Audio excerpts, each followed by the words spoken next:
what we really eat in the luxury restaurants. The best restaurant in the world serves a dish of moss and mushrooms. 3 pieces of moss fried with mushrooms powder and a small saucer of cream complete the dish. Haute Cuisine or gourmet kitchen raises the dish up and releases food from its earthly level, from the rudeness of the digestive organs and the hunger drive, and turns it into a spiritual experience. Is that so? We will try to find out right away. So do not forget to subscribe this channel, and at the end of the video please leave your comment for my conclusion, because we are starting right now.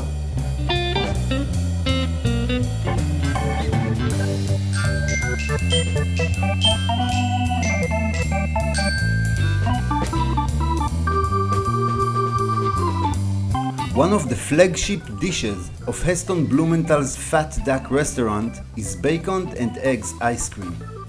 In a kitchen that looks like a laboratory and a series of cooking activities that are scientifically executed, the classic English breakfast is converting to a dessert. Along with the ice cream, a cup of congealed tea is served in a porcelain cup. Noma, the Danish of Rene recipe, considered by many to be the best restaurant in the world, serves a dish of moss and mushrooms. 3 pieces of moss fried with mushrooms powder, a small saucer of cream completes the dish.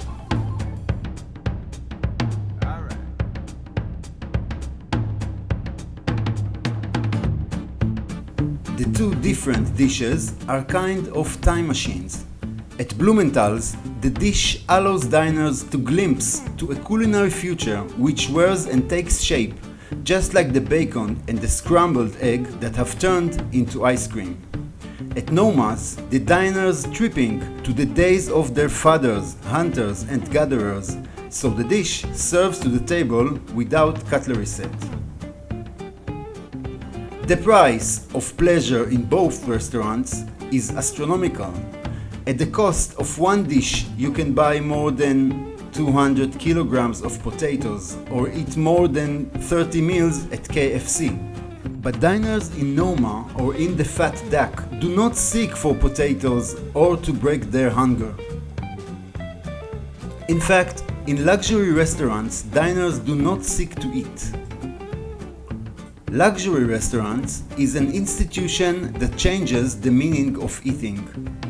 In a restaurant where luxury dishes are served, eating is less of a biological need and more an artistic experience, sensual joy and cultural intellectual pleasure. The meal takes the diners out of their midset and makes them wonder, amaze and even fear. The chef is an artist who is able to blend flavors, textures, colors and smells, and to make the mechanics and monotony bite and swallow to excitement, pleasure and memory. This creative cooking has a name: Haute Cuisine.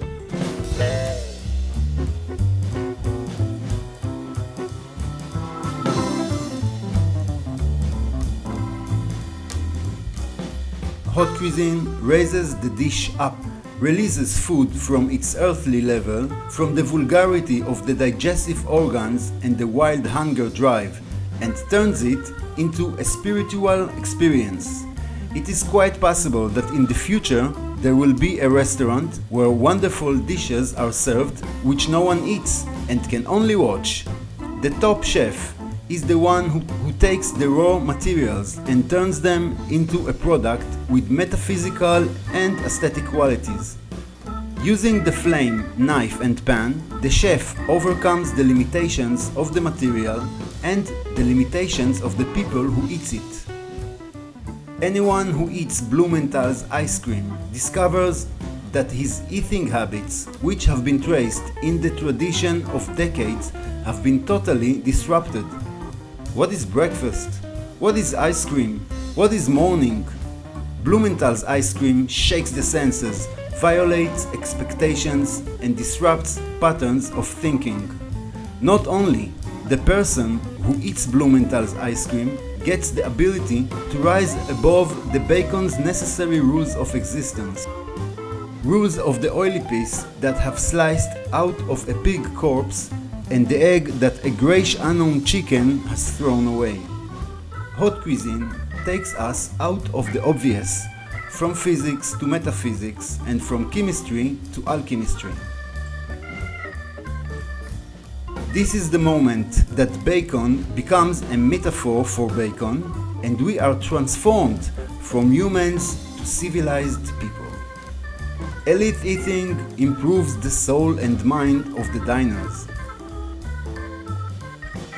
Those are the types of lies that makes up the myth of haute cuisine. The purpose of the myth is to hide the depressing truth of luxury restaurants. Food can certainly evoke experiences of spiritual elevation and give a sense of authenticity. However, artists such as Heston Blumenthal, let's admit, are quite rare. It is hard to find them in restaurants like this. Because the issue of food in luxury restaurants is important, but not primarily important. The main course served in luxury restaurants is luxury. Fish quality is important, but more important is how the fish is served.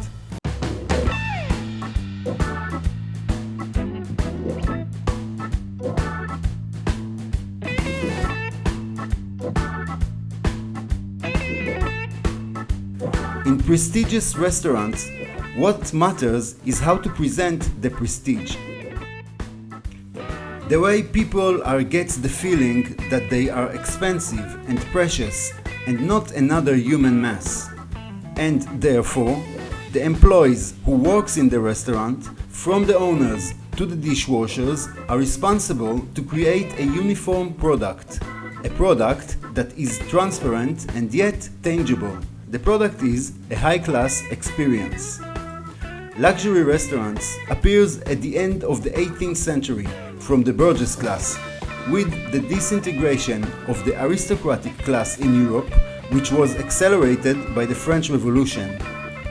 With the flourishing of the bourgeoisie, the cooks and bakers began to wander from the huge kitchens in the palaces and the private estates of the aristocracy to the urban food houses. The new dining houses adapted the spirit of the aristocratic banqueting, luxurious dinner ceremonies, and the expensive dinnerware of the aristocracy to the narrow spaces of the restaurant, adding to it a significant value, a tag of price. The price has completely changed the status of the high-quality food. The enjoyment of gourmet dishes ceased to be the natural right from birth of the noble landowner and became the right of the money owner.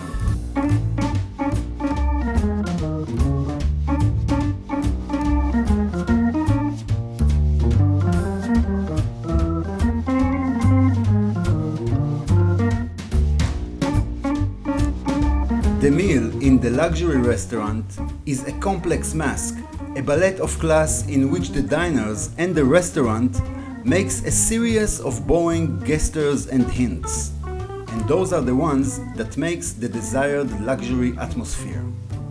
The innumerable signals, symbols and signs convey a firm message, an elite.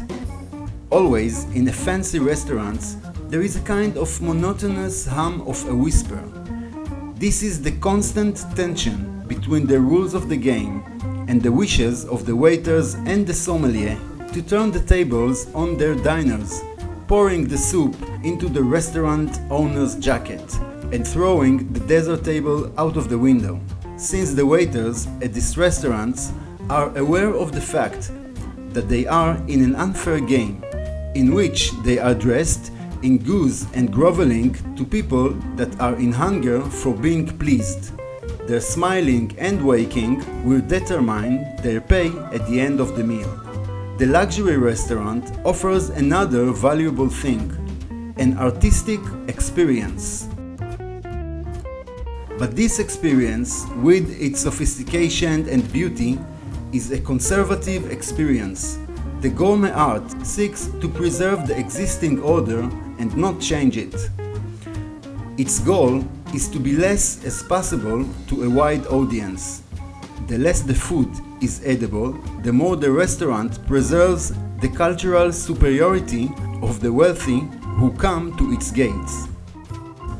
In other words, the one who understands food is the one who eats in a prestigious restaurant, and the one who eats in luxury restaurants has money, so the understanding of food belongs to wealthy people.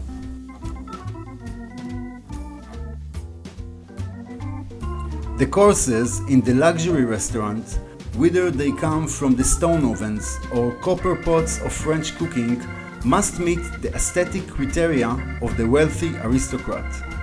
Food must be tight, with clear borders, like the social order that provides security and stability.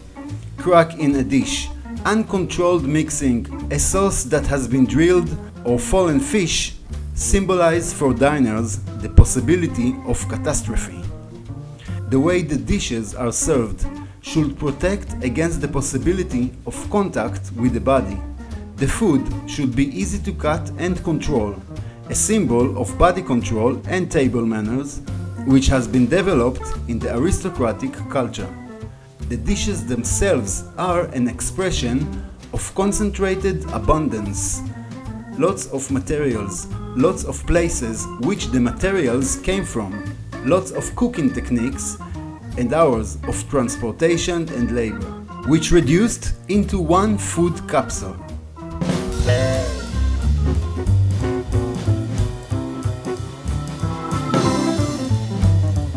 The concentration of affluence indicates the convergence of many resources for the installation of food for one person, and the one man's control over the crowd and its muscles.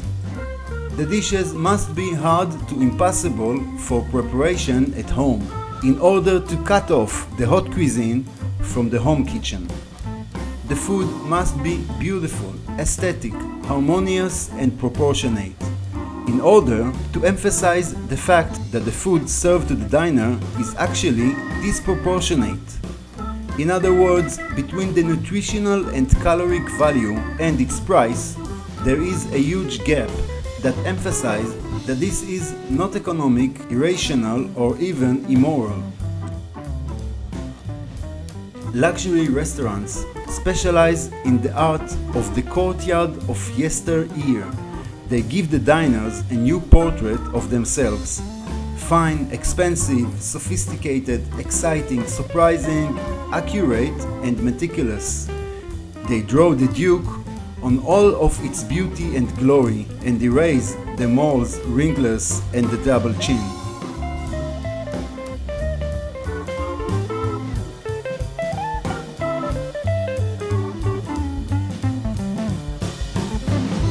And that is why I remind you to ring the bell and subscribe to this channel so you can get the next best foodie video on your main screen. Thanks for watching, see ya on the next.